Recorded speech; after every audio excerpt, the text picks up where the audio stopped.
السلام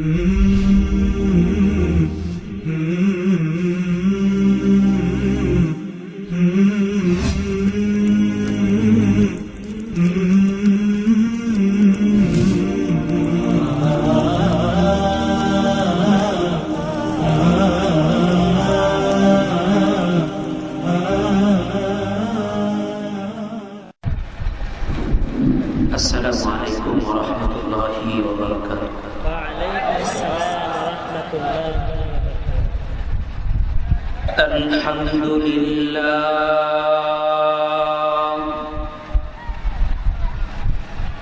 الحمد لله الذي لولا لطفه ما اهتدينا،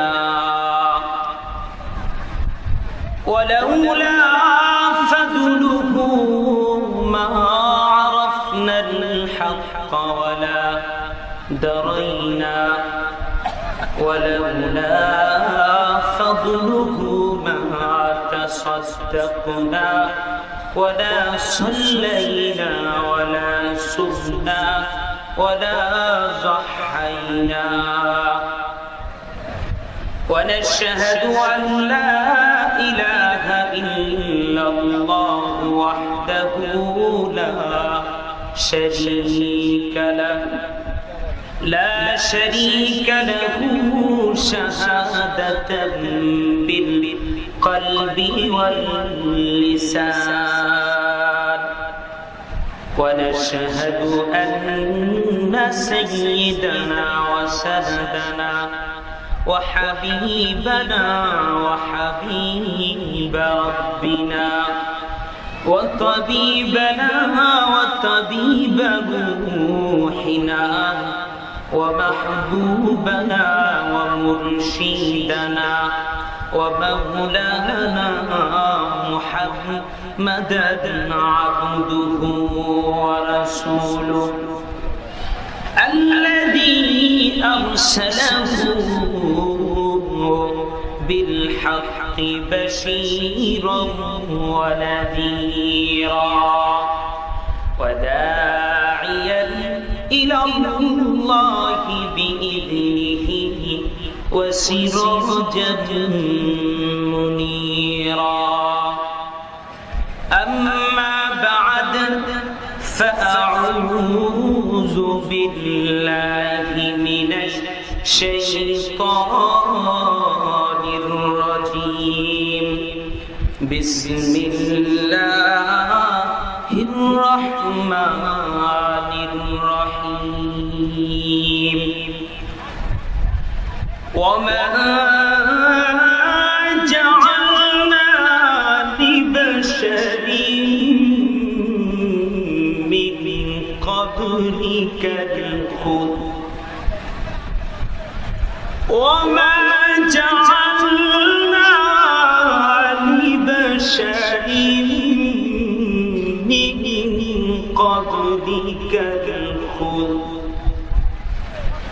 أفإن مت فهم الخالدون.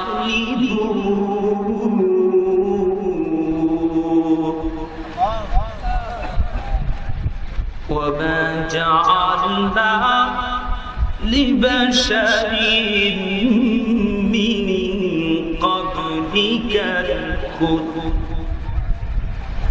أفإن مت فهم الخالدون.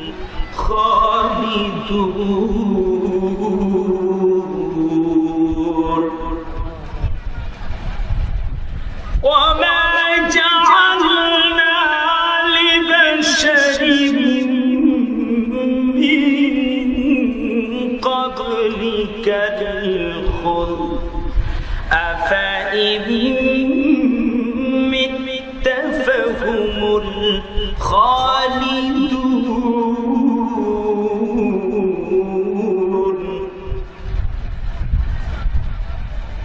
كل نفس ذائقة الموت كل نفس ذائقة ذائقة الموت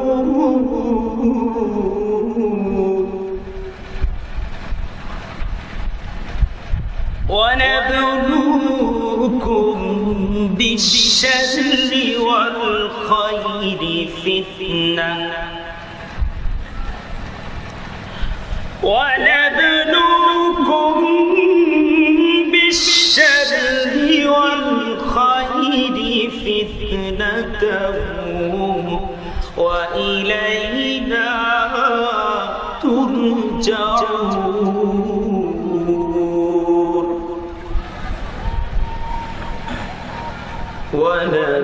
ونبلوكم بالشر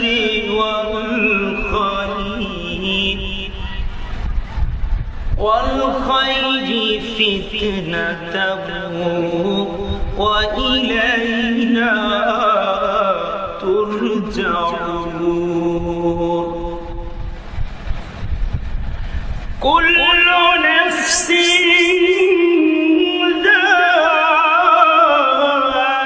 ذائقة الموت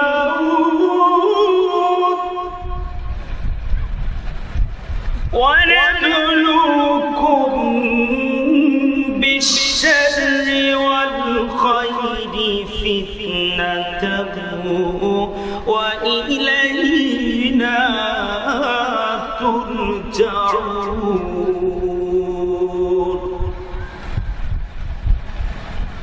كل نفس ذائقة الموت ونبلوكم بالشر والخير فتنة وإلينا ترجعون قال رسول الله صلى الله عليه وسلم القبر روضة من رياض الجنة أو حفرة من حفر النار وقال عليه الصلاة والسلام يسمعها من يليه غير الثقلين صدق الله مولانا العظيم وصدق رسوله النبي الكريم ونحن على ذلك من الشاهدين والشاكرين والحمد لله رب العالمين وقال تعالى إن الله وملائكته يصلون على النبي يا أيها الذين آمنوا صلوا عليه وسلموا تسليما সকলে মদিনার দিকে দিলটাকে ঘোরায়া আল্লাহর নবীর ভালোবাসার মোহাব্বত নিয়ে নামাজের দুরুদে ইব্রাহিম সকলে উঁচু কণ্ঠে আওয়াজ করে পড়ি আল্লাহুম্মা সাল্লি আলা মুহাম্মাদ ওয়া আলা আলি মুহাম্মাদ কামা সাল্লাইতা আলা ইব্রাহিম ওয়া আলা আলি ইব্রাহিম إنك حميد مجيد اللهم بارك على محمد وعلى آل محمد كما باركت على إبراهيم وعلى آل إبراهيم إنك حميد مجيد সকলে উঁচু কণ্ঠে আওয়াজ করে পড়ুন বালাগাল উলা বিকামালিহি কাশাফাত দুজা বিজামালিহি حسنت جميع خصاله صلوا عليه وآله या साहिबल जमाली या सय्यिदल बशर या साहिबल जमाली या सय्यिदल बशर बिवजहिकल मुनीब लक़द वहुवल क़मर बलगल उला बिकमालिही कशफ़त दुजा बिजमालिही हसनत जमीउ ख़िसालिही सल्लु अलैहि व आलिही मुहम्मदुन बशरुन लैस कल्बशरी मुहम्मदुन बशरुन लैस कल्बशरी बल हुवा वकुन्तु वन्नासु कल्हजरी बलगल उला बिकमालिही कशफ़त दुजा बिजमालिही हसनत जमीउ ख़िसालिही सल्लु अलैहि व आलिही रहे मेरे मस्कन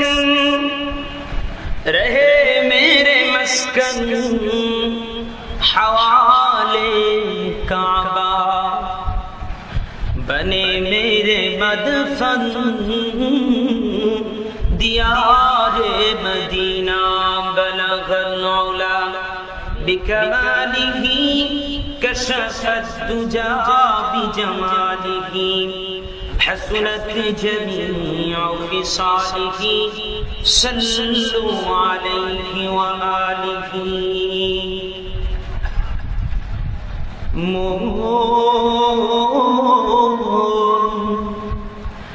कर लागिया कंदो दीवारती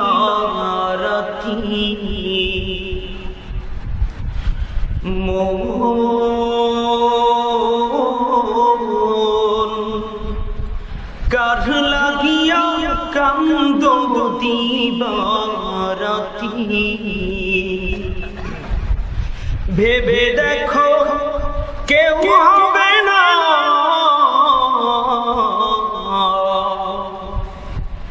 भेबे देखो केउ হবে না তোমার সঙ্গের সাথী कर লাগিয়া কান্দো দিবারাতি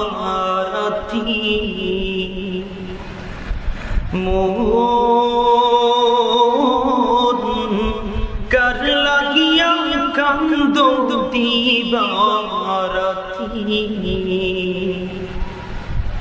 মায়ার বাঁধন ছিন্ন কইরা আপনকে তুমি করছো রে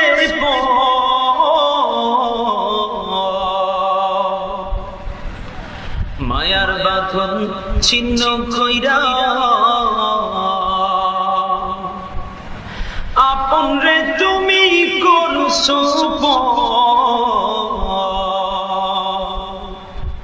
কেউ হবে না তোমার সাথী কেউ হবে না তোমার সাথী কবর মাজার কেউ হবে না তোমার সাথী কবর মাঝার বলগল উলা বিকমালিহি কশফত দুজা বিজমালিহি हसनत जमीउ ख़िसालिही सल्लु अलैहि व आलिही कर লাগিয়া কান্দো তুমি कर লাগিয়া খুশো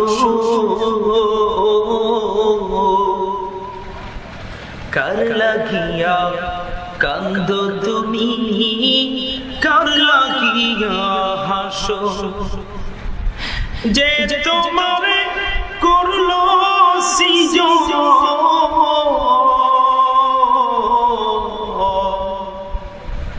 যে তোমারে করলো সৃজন, তারেই ভুলে আছো রে মন, তারেই ভুলে আছো। বালাগাল উলা বিকামালিহি কাশাফাত দুজা বিজামালিহি হাসনাত জামিউ খিসালিহি সাল্লু আলাইহি ওয়া আলিহি।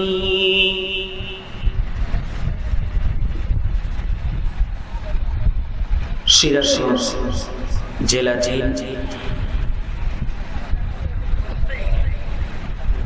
শহর বিয়ারপুর যুব সমাজের উদ্যোগে আয়োজিত তাফসীরুল কুরআন মাহফিলের মুহতারাম সদরে জলসা, আজকের এই মাহফিলের সম্মানিত সভাপতি, উপস্থিত রয়েছে অত্র অঞ্চল বিভিন্ন স্থান থেকে আগত ওয়াজিবুল ইহতিরাম হযরত বুজুর্গ উলামায়ে ইকরাম, আর উপস্থিত রয়েছেন অত্র এলাকার অত্যন্ত সম্মানিত মুরব্বিয়ান ইকরাম। আমার সামনে উপস্থিত বাবার বয়সী অত্যন্ত প্রিয় হযরত আবু বকরের মতো ইমানদার শায়েখ বাবাজিরা, হযরত ওমরের মতো যুবক ভাইরা, পর্দার অন্তরালে সারাদিন কষ্টের পরে অবস্থানরত সামিয়ানার নিচে আমার সম্মানিতা মা ও বোনেরা, বিশ্ব মালিক আল্লাহ রাব্বুল আলামিনের দরবারে অগণিত লাখ কোটি শুকর আদায় করছি যে মহান মালিক আমাদেরকে দয়া করে মায়া করে শহরিয়ারপুর যুব সমাজের উদ্যোগে আয়োজিত মাহফিল জান্নাতের এক টুকরো বাগানের মধ্যে আমাদেরকে বসার মতো আসার মতো তৌফিক দান করেছেন। এই জন্যই মহান মনিবের দরবারে দিল খুলে সকলেই শুকরগুজার হই, সকলে একটু আওয়াজ করে আল্লাহর সামনে আনন্দ প্রকাশ করে সকলেই পড়ি আলহামদুলিল্লাহ। আমার ভাইরা, আপনাদের আওয়াজটা কি আরেকটু জোরে হতে পারে না? পারে কিনা বলুন? তাহলে যদি আওয়াজটা একটু জোরে হতে পারে, আল্লাহর প্রতি আপনারা যদি সন্তুষ্ট থাকেন, তাহলে আমি চাইবো আপনাদের সকলের আওয়াজটা যেন শুকরিয়াটা আরেকটু উঁচু কণ্ঠে সকলেই করি আলহামদুলিল্লাহ, আলহামদুলিল্লাহ, আলহামদুলিল্লাহ, সুন্নাহ আলহামদুলিল্লাহ। কালেমাতুল শুকর আদায় করছে আল্লাহ তাআলা। আমার মতো একজন গুনাহগারকে ঢাকার থেকে আল্লাহ তাআলা কিছু দূরে কিছু পথ পাড়ি দিয়ে আল্লাহ রাব্বুল আলামিন আপনাদের সামনে বসিয়ে দিয়েছেন কিছু কথা বলার জন্য, আমলের নিয়তে আপনাদের সামনে উপস্থাপন করার মতো যদি আল্লাহ তৌফিক দান করেন, তাহলে ইনশাআল্লাহ মুখতাসার অল্প সময়ের মধ্যে সর্বোচ্চ 2 থেকে 1.5 ঘন্টার মধ্যেই ইনশাআল্লাহ আপনাদের সামনে আলোচনা শেষ করব। এই সময়টুকু ধৈর্যের সাথে আমরা বসতে পারবো তো ইনশাআল্লাহ? কেউ নড়াচড়া করবো না, মনে করবো জান্নাতের ফেরেশতাদের পরিবেশের মধ্যে আল্লাহ তাআলা আমাদেরকে বসায় দিয়েছেন। এই পরিবেশটা কাদের পরিবেশ? আরেকটু জোরে বলেন। ফেরেশতাদের পরিবেশ, ফেরেশতা বেষ্টিত পরিবেশে জান্নাতের এক টুকরো বাগানের মধ্যে আল্লাহ বসাইছেন। সুতরাং এইটার ভিতরে বসা উত্তম না এর থেকে বের হয়ে যাওয়াটা উত্তম।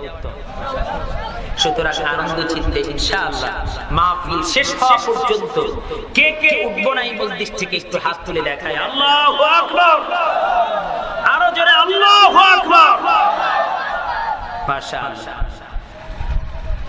এই অবস্থায় যদি কোনো মানুষের ইন্তেকাল হয়ে যায়, ধরুন না এই মুহূর্তে কারো বুকে ব্যথা উঠলো, মরে গেল, আল্লাহ তাআলা হতে পারে এই ওয়াদা করার কারণে পুরো মাহফিল শুনলে যে সওয়াব হতো, আল্লাহ তাআলা ওই সওয়াবটা তার আমলনামায় নগদ লিখে দিয়েছেন।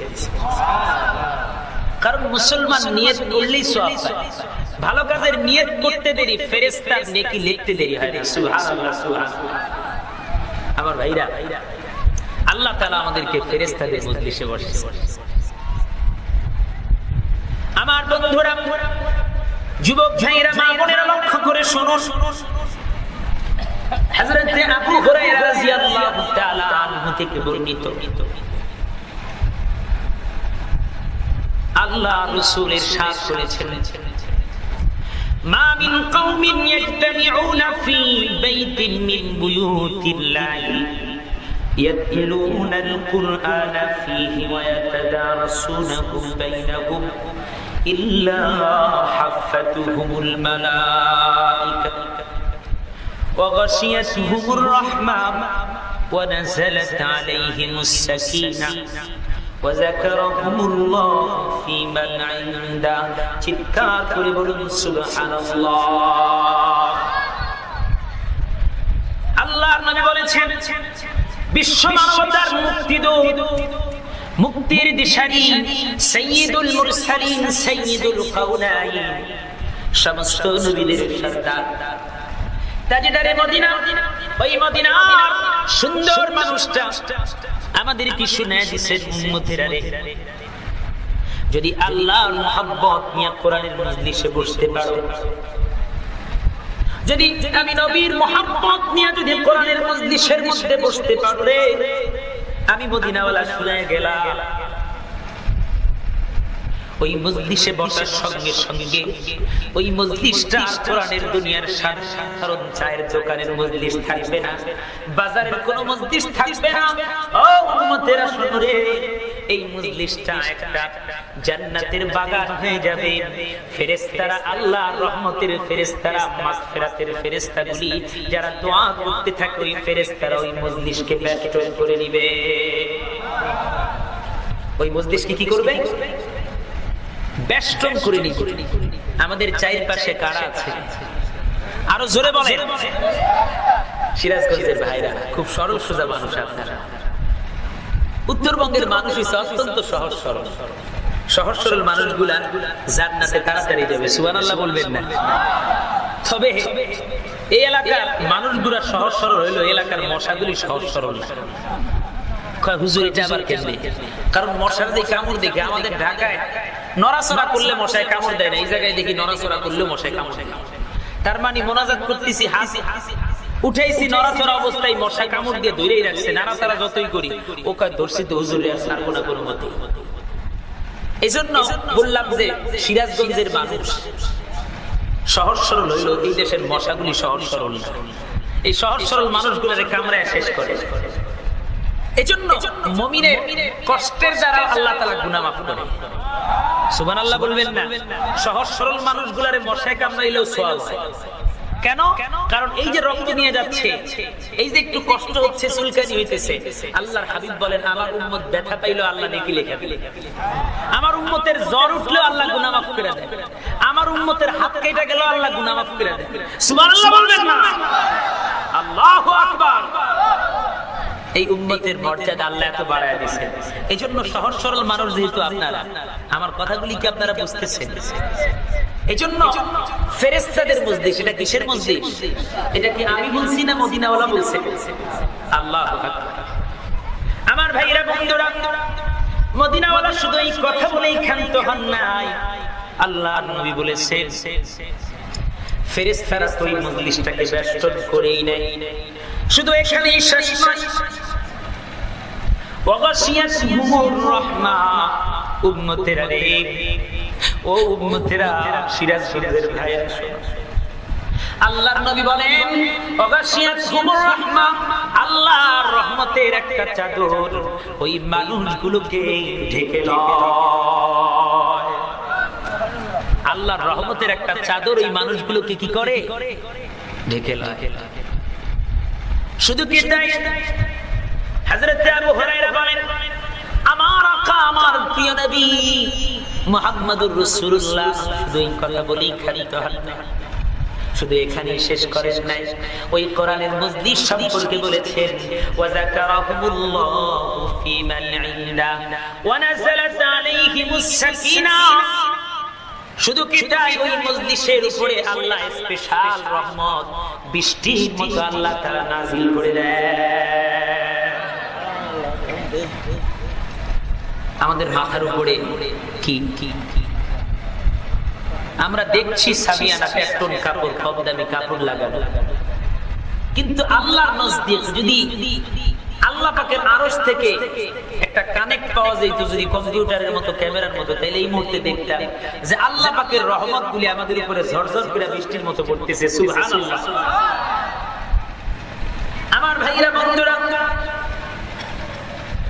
মা বোনেরা, লক্ষ্য করে শুনুন, বুঝুন, কোরআনের মজলিসগুলি সাধারণ মজলিস না। আমরা দুনিয়ার কম দামি সামিয়ানার নিচে বসে, দুনিয়ার কম দামি চটের উপরে বসে আল্লাহর বড়ত্বের কথা, কোরআনের কথা আলোচনা করছি, শুনছি। আল্লাহ তাআলা আমাদের আলোচনা এই দুনিয়ার সাধারণ জমিনের উপরে করবেন না। আসমানের মালিক মাওলা আসমানের উপরে ফেরেশতাদের সঙ্গে আমাদের আলোচনা করে। আল্লাহ ডাক দিয়ে কয়, ও ফেরেশতারা, দুনিয়ার কি খবর একটু শোনাও। আল্লাহ কি দুনিয়ার খবর জানেন না? জানেন কিনা? আপনাদের মনে হয় একটু অবিশ্বাস হয়, মনে হয় মাঝে মধ্যে যে ঘরের মধ্যে থাকলে বোধহয় আল্লাহ জানেন না, ঘরের বাইরে এলে আল্লাহ জানেন, ঘরের ভিতরে ঢুকলে আল্লাহ জানেন না, নাকি জানেন? আল্লাহু খাবীরুম বিমা তা'মালুন। আল্লাহ কয়, তোমরা যা করো সব আমি জানি। শুধু কি তাই, তোমাদের অন্তরের মধ্যে যা কিছু আছে এই খবর আমি আল্লাহ রাখি, এটাও আমার কাছে গোপন নয়। ফেরেশতাদেরকে জিজ্ঞাসা করার উদ্দেশ্য কি? তার মানে আল্লাহ তাআলা ফেরেশতাদের মুখে শুনতে ভালো লাগে বান্দার প্রশংসা। যে ফেরেশতারা আল্লাহর কাছে অভিযোগ করছিল এরা দুনিয়াতে ফিতনা ফাসাদ করবে, আদমের বানানোর সময় অভিযোগ করছিল ফেরেশতারা, আল্লাহর জন্য ফেরেশতাদের মুখ থেকে শুনতে চায়। ফেরেশতারা ডাক দিয়ে বলে, আল্লাহ, সিরাজগঞ্জ জেলাধীন সলঙ্গা ইরান থানাধীন শাহরিয়ারপুর যুব সমাজের উদ্যোগের মাহফিলের মধ্যে দেখলাম তোমার কিছু বান্দারা বসে তোমার বড়ত্বের আলোচনা করতেছে, কিছু বান্দিরা তোমার আলোচনা শুনতেছে। আল্লাহ শুনলেওয়ালা আর বলনেওয়ালা সব মানুষগুলি তোমার কাছে মাফ চায়, বুঝলি, তোমার জান্নাত চাইবো, তোমার জাহান্নামের আযাব থেকে বাঁচতে চায়। আল্লাহ ডাক দিয়ে আলোচনার এক পর্যায়ে বলেন, ও ফেরেশতারা, সাক্ষী থাকবে শাহরিয়ারপুর যুব সমাজের উদ্যোগে আয়োজিত মাহফিলে যতগুলি মানুষ বসলো শুনলো, আমি আল্লাহর মহব্বতে দাঁড়ালো, আমি আল্লাহর কোরআনের ভালোবাসায় যারা ক্লান্ত অবস্থায় বসে রইল, ও ফেরেশতারা সাক্ষী থাক, আমি আল্লাহ ওদের জীবনের সব গুনাহ মাফ করে দিলাম। সুবহানাল্লাহ। আরেকটু আস্তে বলেন, কি বলেন? জোরে যদি সুবহানাল্লাহ বলেন তাইলে আবার আপনাদেরকে পুলিশ ধরে নিয়ে যাবে নাকি? আরে পুলিশ ধরে নেবে না, বরং সুবহানাল্লাহ বললে আসমান আর জমিনের যে ফাঁকা জায়গা আছে আল্লাহ নেকি দ্বারা ভরে দিবে। আমার ভাইরা, আল্লাহ রাব্বুল আলামিন এমন একটা দামি মজলিস আমাদেরকে বসাইছেন, এজন্য আমরা আরো উঁচু কণ্ঠে আওয়াজ করে আবারও বলি আলহামদুলিল্লাহ। সুতরাং এই মজলিসের শেষ ফলাফল হলো আল্লাহ আমাদেরকে মাফ করে দিবেন। কি করবেন? মাফ করে দিবেন। আমরা সবাই মাফ পেতে চাই আল্লাহর কাছে। সুতরাং শুধু আমরাই না, এই মজলিসের কারণে, এই তাফসীর মাহফিলের কারণে যতগুলি কবরবাসী এই এলাকায় শায়িত কবরে আল্লাহ তাআলা এই মাহফিলের ওসিলা করে আমাদের দোয়ার বরকতে আল্লাহ তাআলা মাফ করে দিবেন। আমার ভাইরা, আমি মূল আলোচনার দিকে আপনাদেরকে এখন নিয়ে যাব। আমার আজকের আলোচনার বিষয়বস্তু হলো দুনিয়ার শেষ দিন, আখিরাতের প্রথম দিন, মৃত্যু পরবর্তী জীবন নিয়ে আমার আলোচনা ইনশাআল্লাহ। প্রত্যেককে আল্লাহ তাআলা একটা হায়াতের জিন্দেগি দিয়েছেন, দিয়েছেন কিনা বলেন? আবার প্রত্যেককে মরতেও হবে, নাকি মরণ নেই? প্রত্যেকের মরণ। আমার ভাইরা, হিন্দু লোকটা যে খোদারে মানে না, ৩৩ কোটি দেবতার পূজা করে, ওই মানুষটাকেও একদিন মৃত্যুবরণ করতে হবে। আমার ভাইরা, যেই বৌদ্ধরা ওম শান্তি বলে বৌদ্ধ মূর্তির পূজা করে, ওদেরকেও একদিন মরতে হবে। যাদের কোনো ধর্ম নাই, নাস্তিক, ওদেরকেও একদিন মরতে হবে, নাকি মরতে হবে না? কাফের হোক, বেঈমান হোক, ইমানদার হোক, মুনাফিক হোক, সবাইকেই মরতে হবে। তবে এই মৃত্যু হয় দুই ধরনের, কয় ধরনের হয়ে থাকে? আর একটু আওয়াজ করে বলেন। এক শ্রেণীর মানুষ যাদের মৃত্যুটা বড়ই শান্তির, বড় শান্তির মৃত্যু, কোনো কষ্ট নাই, মৌত কেমন যেন তার কাছে মায়ের ফুলের মতো মনে হয়। সুবহানাল্লাহ বলবেন না? আমার ভাইরা, আরেক শ্রেণীর মৃত্যু হলো কাফির, বেঈমান, নাস্তিকদের মৃত্যু, যাদের মৃত্যুটা বড় কষ্টের। হযরত ইবনে আব্বাস রাদিয়াল্লাহু তাআলা আনহু বলেন, কাফির বেঈমানের যখন মৃত্যু হয় রে, আল্লাহ রাসূলকে বলতে শুনেছি, বেঈমানের মৃত্যু যখন হয়, 100 লোকের জীবন্ত 100 লোকের চামড়াগুলি যদি ছিলা হয়, একটা জীবন্ত মানুষের চামড়াগুলি যদি ছুরি দিয়ে কেটে কেটে যদি চামড়া ছাড়ানো হয়, যতটা কষ্ট হবে এর চেয়ে 1000 গুণ কষ্টের মৃত্যু ওই ব্যক্তির হয়। এত কষ্টের মৌত। এজন্যই আল্লাহ তাআলা কোরআনে কারীমের সূরাতুল আম্বিয়া 34 এবং 35 নম্বর আয়াতের মধ্যে আল্লাহ রাব্বুল আলামিন একটা আয়াত নাযিল করেছেন। এই আয়াতটা আমি আপনাদের সামনে কিছুক্ষণ আগে তেলাওয়াত করেছি। এই আয়াত নিয়ে আপনাদের সামনে সংক্ষিপ্ত আকারে তাফসীর করব। এই আয়াতটা নাযিল হয়েছে সূরাতুল আম্বিয়াতে। আম্বিয়া শব্দের অর্থ হচ্ছে নবী সমূহ। একাধিক নবীর আলোচনা আল্লাহ তাআলা এই সূরার মধ্যে করেছেন, এজন্য এই সূরার নামকরণ করা হয়েছে সূরাতুল আম্বিয়া। নবী এক বছর, আম্বিয়া বহু বছর। অর্থাৎ নবীর আলোচনা যদি হতো তাইলে শুধু আল্লাহ নবী, সূরা নবী হিসাবে আল্লাহ তাআলা বলতেন। আম্বিয়া বলছেন এখানে অনেক নবীদের কাহিনী, অনেক নবীদের সম্পর্কে আল্লাহ তাআলা হুকুম আহকাম ঘটনা বয়ান করছেন। এইজন্য এই সূরার নামকরণ করা হয়েছে সূরাতুল আম্বিয়া। আমার ভাইরা, বন্ধুরা, এই সূরার 34 নম্বর আয়াতের মধ্যে আল্লাহ রাব্বুল আলামিন বলেন, ওয়া মা জাআলনা লিবাশারিন মিন ক্বাবলিকাল খুলদ আফা ইন মিত্তা ফাহুমুল খালিদুন কুল্লু নাফসিন যায়িকাতুল মাউত ونبلوكم بالشر والخير فتنة وإلينا ترجعون। আল্লাহ রাব্বুল আলামিন বলেন, আপনার পূর্বে ওগো নবী আমি কাউকে অনন্ত জীবন দান করি নাই, কাউকে আমি আল্লাহ এই দুনিয়ার বুকে অমর বানাই নাই।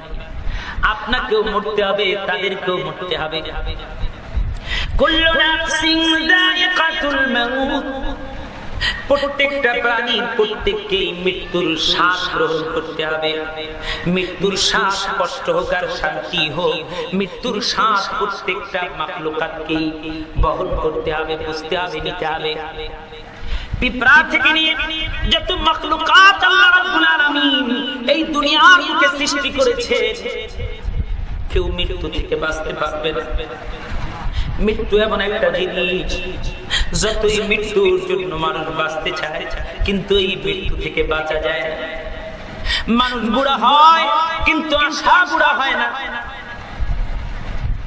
বুড়া বয়সে যদি জিজ্ঞাসা করেন, দাদা গো কি আশা গো তোমার মনে, নাতিনদারে যদি বিয়ে দিয়ে যাইতে পারতাম তাহলে মনের আশাটা পূরণ হতো, যদি অমুক জায়গায় জমি রাখতে পারতাম তাইলে মনের আশাটা পূরণ হইতো। মানুষ মৃত্যুর দোর গোড়ায় পৌঁছে যায়, তবুও মানুষের আশা শেষ হয় না। কারণ মানুষের হায়াতের জিন্দেগি ছোট, কিন্তু আশা মানুষের অনেক বড়। এই জন্য ওই বড় আশা পর্যন্ত পৌঁছানোর আগেই মানুষের হায়াতের জিন্দেগি শেষ হয়ে যায়। কেউ ইমানদার হয়ে কবরে যায়, কেউ বেঈমান হয়ে কবরে যায়। আমার ভাইরা, বন্ধুরা, এরপরে আল্লাহ রাব্বুল আলামিন এই আয়াতে আয়াতের মধ্যে বলছেন ওয়ানাবলুকুম বিশ-শাররি ওয়াল খায়রি ফিতনাতাও ওয়া ইলাইনা তুরজাউন। আল্লাহ ডাক দিয়া কয় বান্দারে, ও বান্দা শুনে রাখো, আমি আল্লাহ তোমাদেরকে মন্দ এবং ভালোর দ্বারা পরীক্ষা করে থাকি।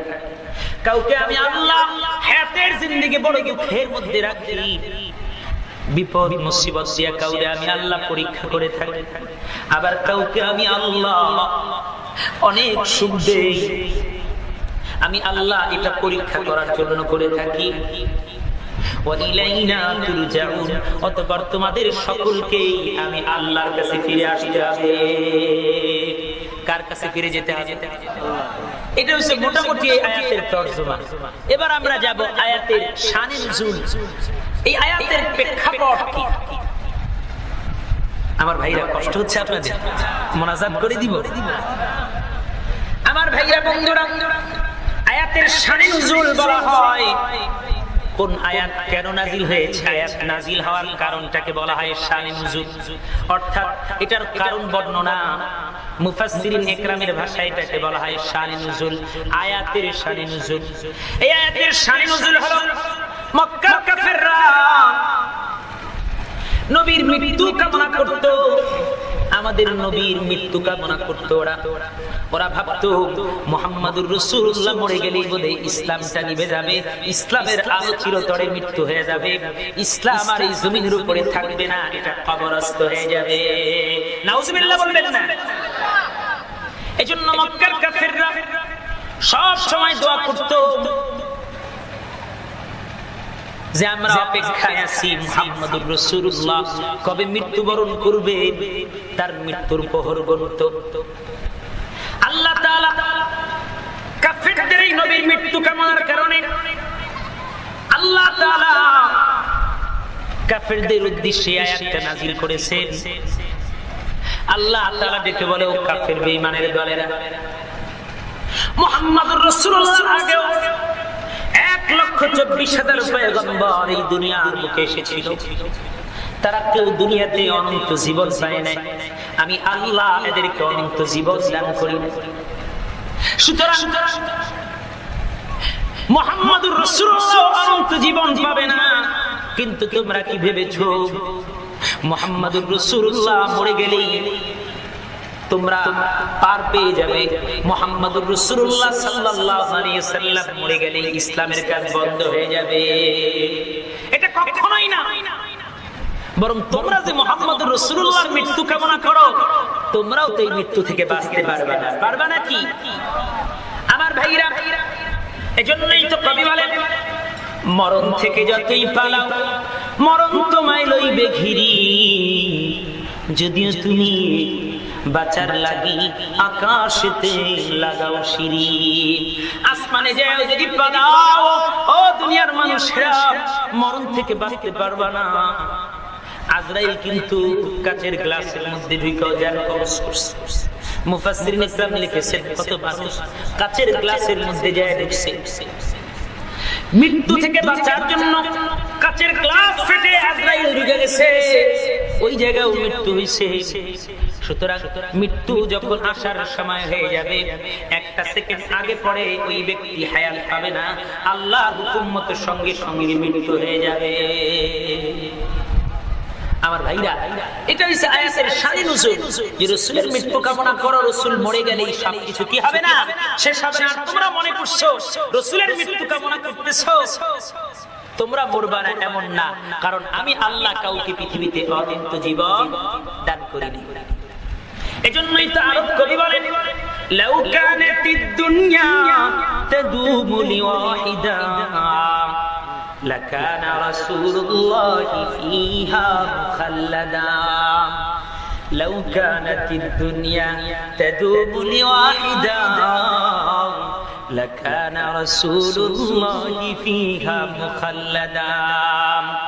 আরব কবি বলেন, পৃথিবী যদি হতো কারো জন্য অবিনশ্বর, পৃথিবী যদি হতো কারো জন্য চির অমর, তাহলে সেটাই মুহাম্মদ সাল্লাল্লাহু আলাইহি ওয়াসাল্লাম হতেন অক্ষয় অজর।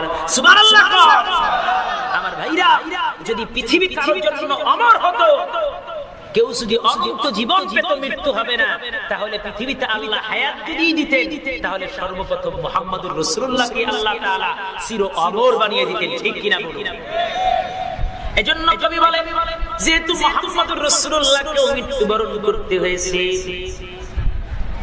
মৃত্যুর শ্বাস আমাদের নবীকেও পাইতে হয়েছে।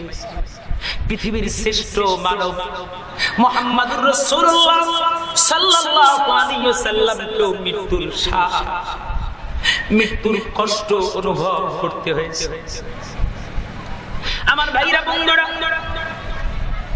এই মৃত্যু কারো জন্য বড় শান্তি, কারো জন্য বড় অশান্তি। আল্লাহ তাআলা ওই কথাই বলতেছেন, তোমাদেরকে মৃত্যুবরণ করতে হবে।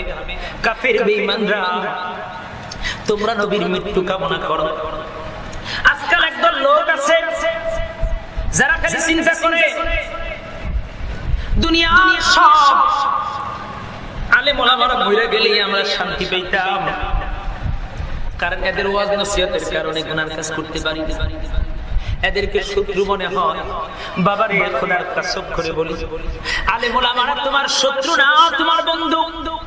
কাফের বেঈমানরা যেরকম ভাবে মুহাম্মদুর রাসূলুল্লাহ সাল্লাল্লাহু আলাইহি ওয়াসাল্লাম কালেমার কথা বলার কারণে, জাহান্নাম থেকে বাঁচানোর কথা বলার কারণে, এক আল্লাহর কথা বলার কারণে যেরকম শত্রু মনে করেছি, আজকে যেরকম উলামায়ে কেরাম তোমাকে আমাকে বড় সুন্দর করে বলে, জাহান্নামের পথে যেও না, আসো শান্তির পথে, কোরআনের পথে আসো, চির সুখ জান্নাতের পথে। আর এই সুখের পথে আসলে আল্লাহর হুকুম, নামাজ আদায় করো, কোরআন শরীফ তেলাওয়াত করো, ভালো লোকদের সাথে মহব্বত করো, সুহবতে সালেহ তেরা সালেহ কুনাদ, সুহবতে তালেহ তেরা তালেহ কুনাদ। সৎসঙ্গে স্বর্গবাস, অসৎসঙ্গে সর্বনাশ। ভালো লোকদের সঙ্গে উঠা বসা করলে ভালো হওয়া যায়, খারাপ লোকদের সঙ্গে উঠা বসা করলে মানুষ খারাপ হয়ে যায়। ঠিক কিনা? আমার ভাইরা, বন্ধুরা, আজকে উলামায়ে কেরামের শত্রু মনে হয়, কাফের বেঈমানরা এরকম উলামায়ে কেরামের শত্রু মনে করত।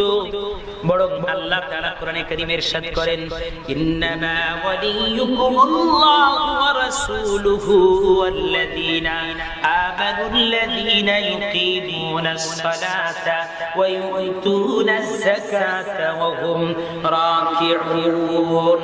আল্লাহু আকবার বলেন। মুসলমানের বন্ধু হলো আল্লাহ, আল্লাহর রাসূল এবং যারা নেক আমল করে, আল্লাহর পথে চলে, এরা হচ্ছে মুসলমানের বন্ধু। কারা মুসলমানদের বন্ধু? এরা মুসলমানদের বন্ধু। আর যারা এদেরকে শত্রু মনে করবে, বন্ধু মনে না করে, গুনার পথে যারা পাড়ি জমাবে, গুনার পথে যারা পা দিবে রে, আমার ভাইরা, বন্ধুরা, শুনে রাখুন, এরা হচ্ছে শয়তানের বন্ধু। এরা কাদের বন্ধু? কারণ আল্লাহ রাব্বুল আলামিন কোরআনে কারীমের অন্য আয়াতের মধ্যে বলেন, ইন্নামা ইয়াদউ হিজবাহু লিয়াকুনু মিন আসহাবিস সাঈর। শয়তান এবং শয়তানের দল তোমাদেরকে জাহান্নামের দিকে ডাকে। নামাজের পথ এটা হচ্ছে আল্লাহর পথ, কোরআন শরীফ পড়া এটা আল্লাহর কাজ, আল্লাহর জিকির করা এটা আল্লাহর কাজ, হক কথা বলা এটা আল্লাহর কথা, আল্লাহর কাজ। সুতরাং হক পথে চলো, হক কথা বলো, গুনার কাজ বর্জন করো, এটা আল্লাহর পথ। আর খারাপ যত গুনার কাজ আছে যদি করো, এটা শয়তানের পথ। শয়তান এবং তার দলবল তোমাদেরকে জাহান্নামে নিয়ে যেতে চায়। চিৎকার করে বলেন নাউজুবিল্লাহ। আমরা কি শয়তানের পথ অনুসরণ করব না আল্লাহর পথ অনুসরণ করব? আল্লাহর পথ অনুসরণ করব। আমার ভাইরা, এজন্যই আল্লাহ তাআলা এই আয়াতের মধ্যে বলে দিয়েছেন, কাফের বেঈমানরা তোমরা নবীর শত্রু মনে করো, শত্রু মনে করো না, তোমরাও মরবা, নবীও মরবে। তবে এই মৃত্যুটা কয় ধরনের হয়ে থাকে? দুই ধরনের। একটা হচ্ছে শান্তির মউত, আর একটা হচ্ছে অশান্তির মউত। আমার ভাইরা, নবীও দুনিয়া থেকে বিদায় নিয়েছেন কিনা? আমার ভাইরা, এই পৃথিবী থেকে ফেরাউনের স্ত্রী আসিয়াও বিদায় নিয়েছেন কিনা? আবার ফেরাউন দুনিয়া থেকে বিদায় নিয়েছে কিনা? নমরুদ দুনিয়া থেকে বিদায় নিয়েছে কিনা? আমার ভাইরা, এই বর্তমান জামানায় ঈমানদারও দুনিয়া থেকে যায়, কাফের বেঈমানও দুনিয়া থেকে যায়, যায় কিনা বলে? সবাই মরে, তবে মরার মধ্যে কোয়ালিটি আছে। মরার মধ্যে কি আছে? কারো শান্তির মরণ, কারো অশান্তির মরণ।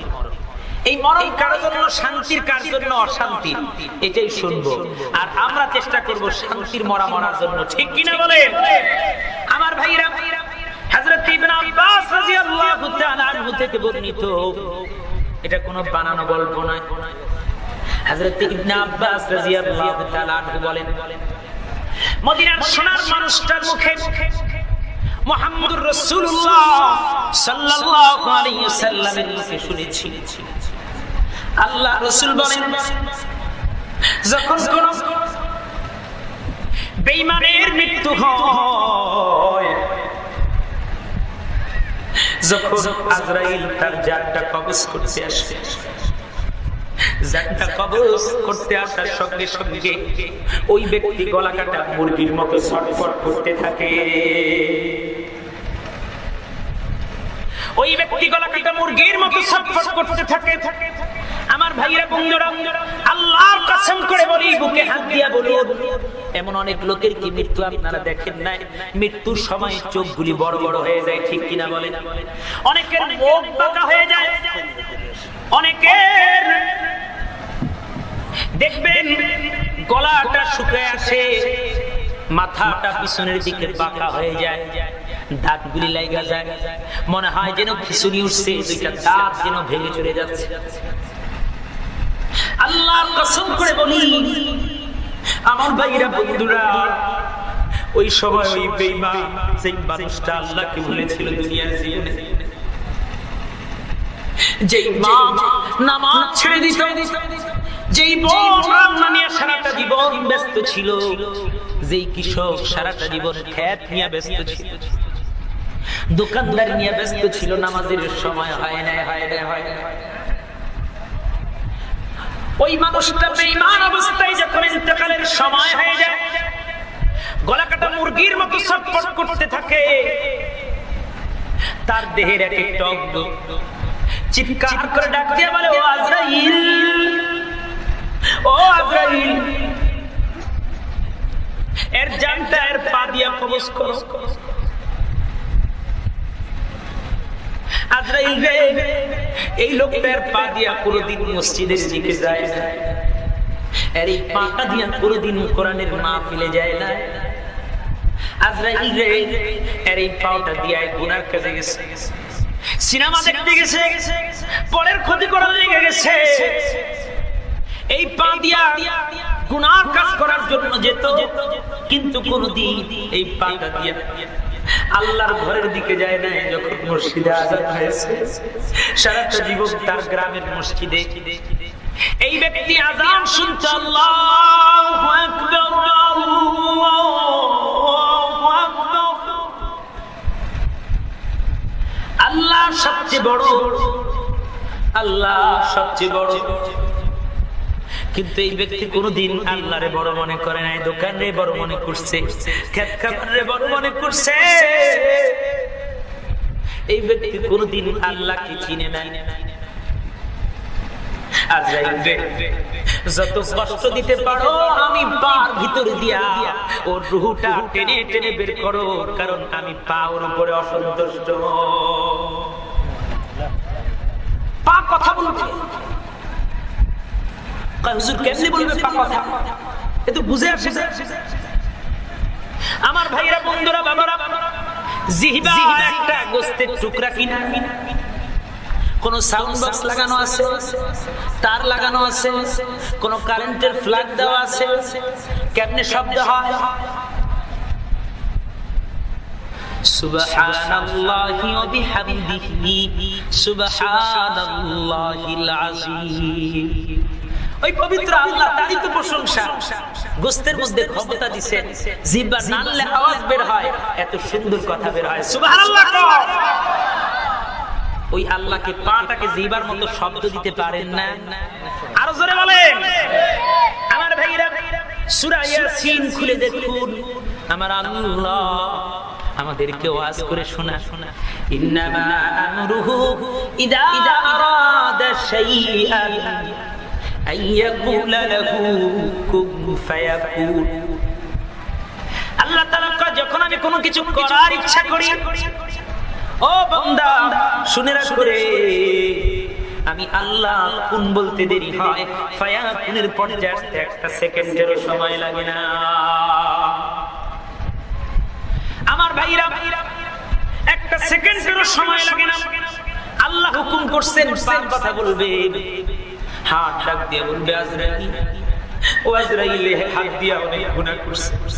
রাতের অন্ধকারে অ্যান্ড্রয়েড মোবাইল ফোনের মধ্যে কত খারাপ জিনিস দেখছে, বন্ধু বান্ধবের সঙ্গে কত গুনাহ করছে, এই হাতটা অনেকগুলি গুনার কাজে ব্যবহার করছে। ও আজরাইল, এই বেঈমানের জানটা তুমি হাত দিয়ে বের করে না। আমার ভাইরা বন্ধুরা, শুধু কি তাই, এই অবস্থা যখন তৈরি হবে, মুখ ডাক দিয়ে বলবে, ও আজরাইল,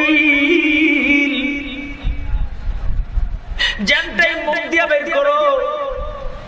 কারণ এই ব্যক্তি মুখ দিয়ে জীবনে অনেক মিথ্যা কথা বলেছে, এই মুখ দিয়ে কোনোদিন আল্লাহরে ডাকে না, আল্লাহর জিকির করে নাই, মানুষের গীবত করতো, চগলখড়ি করতো। এই মুখটা আল্লাহর কোরআন পড়ার কাজে ব্যয় হয়। এত সুন্দর জিহ্বাটা, পবিত্র জবানটারে কোনদিন আল্লাহর কথা বলা, আল্লাহর কোরআন পড়ার কাজে লাগায় না। ও আজরাইল, বড় কষ্টের সাথে আমি মুখের ভিতর থেকে জানটা বের করো, কারণ আমি মুখ এর প্রতি অসন্তুষ্ট।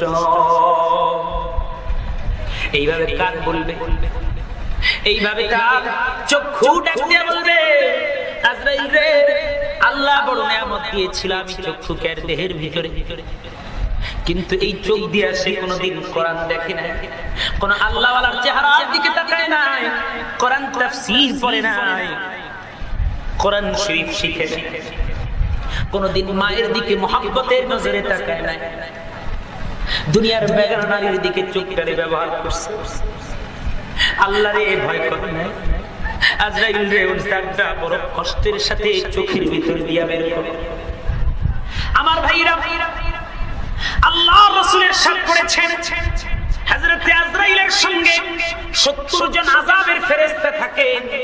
তখন ওই বেঈমান জাহান্নামীর পা থেকে নিগড়ায়া ওই আযাবের ফেরেশতাগুলি কাপড় যেরকম চিপড়ানো হয়, ওই বেঈমানের শরীর থেকে দেহটা এমন কষ্টে বের হবে রে, দুনিয়ার কোন মানুষ ওই কষ্টের কথা অনুভব করতে পারবে না। শুধু এই সময় মিস্টার ইবলিস হাজির হয়ে যাবে। আল্লাহর নবী বলেন, বেঈমানের মৃত্যুর সময় শয়তান হাজির হয়ে যায়, না পানি পান করা, আত্মীয় স্বজন কালেমা পড়াইতে চায়, কিন্তু তার জবান দিয়া কালেমা বের হয় না। তার জবান দিয়া কি বের হয়? কালেমা বের হয় না। মাওয়াইজে হাসানা একটা বিখ্যাত গ্রন্থ। এই গ্রন্থের মধ্যে একজন বুজুর্গ ব্যক্তির ইতিহাস এনেছেন লেখক। এই বুজুর্গের নাম হচ্ছে আবু জাকারিয়া আব্দুল্লাহ জাহেদ। এই আবু জাকারিয়া জাহেদের মৃত্যুর সময় যখন হয়ে গেল, লোকটা ছিল ঈমানদার, কিন্তু ঈমানদারদেরকেও শয়তান মৃত্যুর সময় বেঈমান বানানোর জন্য ধোঁকাতো। বন্ধুরে, যার শেষ কথা লা ইলাহা ইল্লাল্লাহ হয়, ওই ব্যক্তি যেন পুরা দুনিয়ার শ্রেষ্ঠ সম্পদ নিয়ে কবরে গেল। আর যার জবান দিয়া মৃত্যুর সময় কালেমা বের হয় না, ওই ব্যক্তি যেন মৃত্যুর সময় পৃথিবীর সবচেয়ে কপাল পোড়া হতভাগা হয়ে মৃত্যুবরণ করল।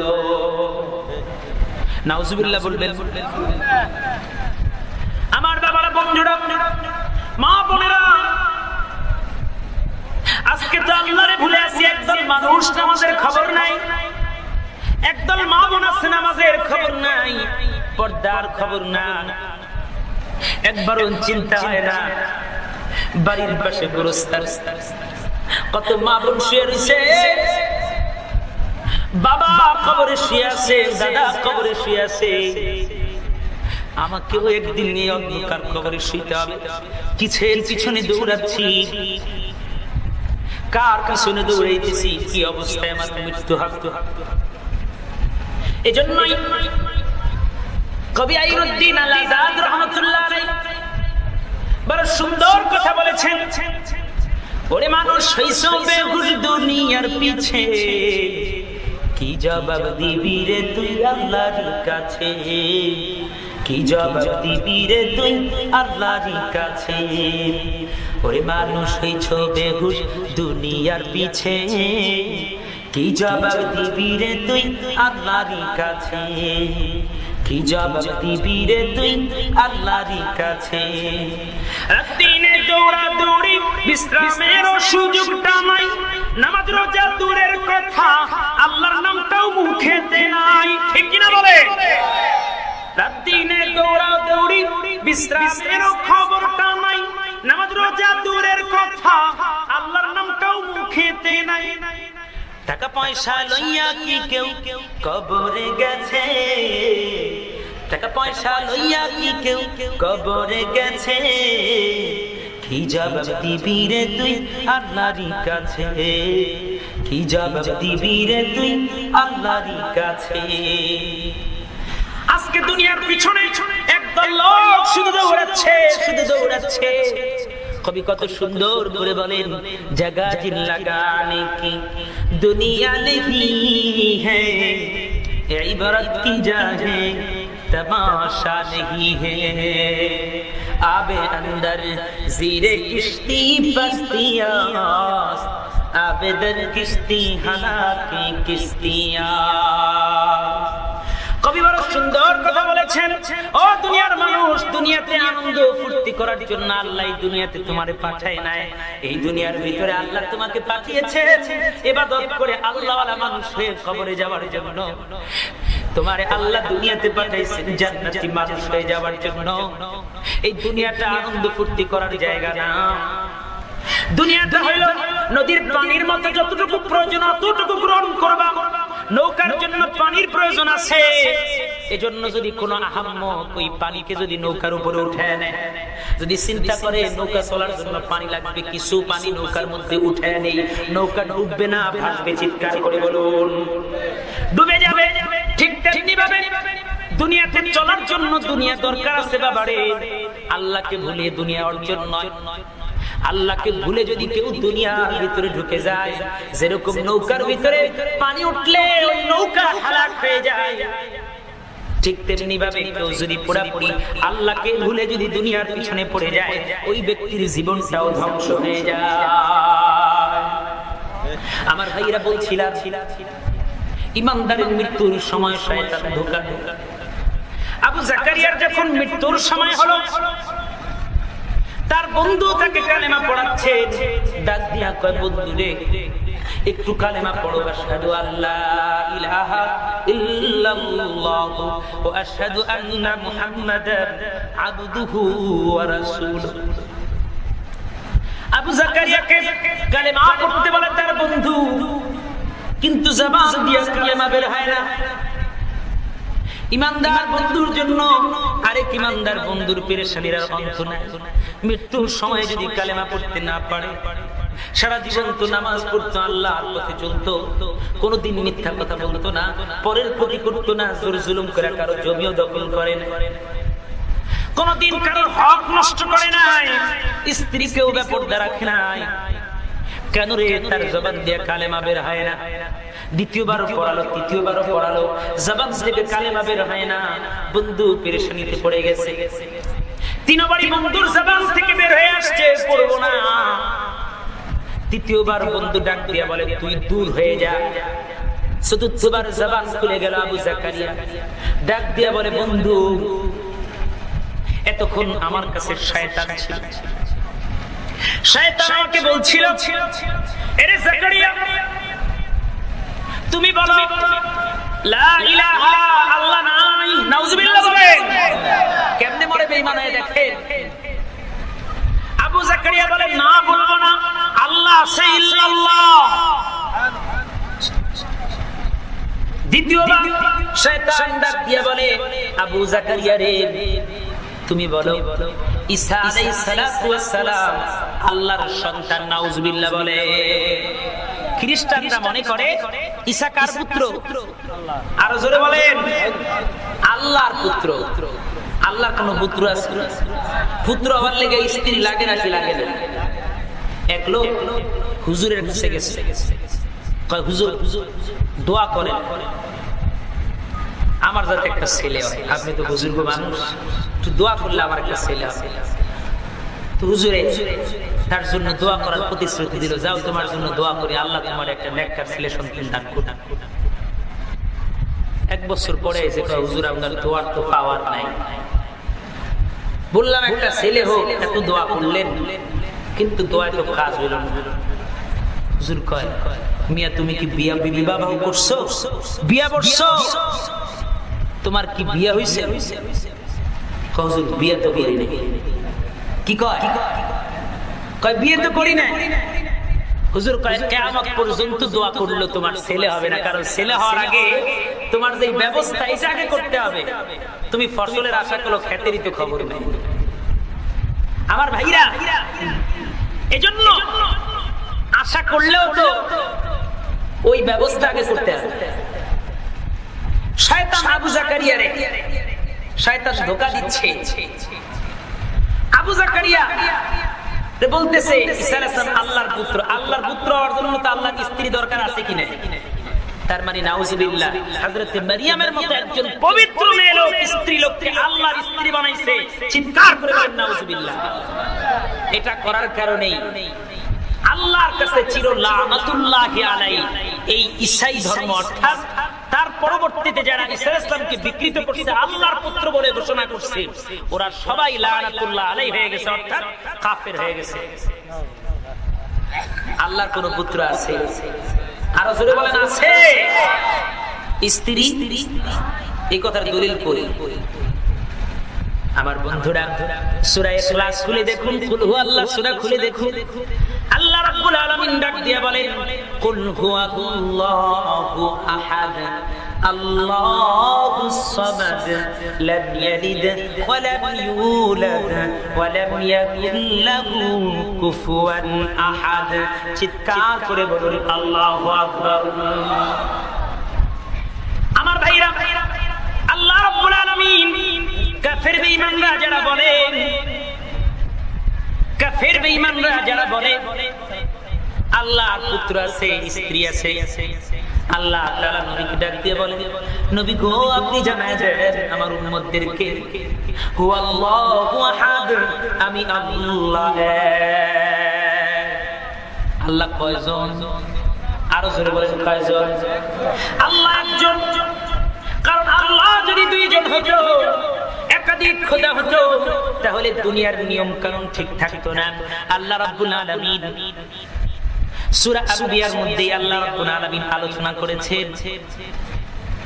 আল্লাহ রাব্বুল আলামিন বর্ণনা করেছেন, লাউ কানা ফীহিমা আলিহাতুন ইল্লাল্লাহু লাফাসাদাতা।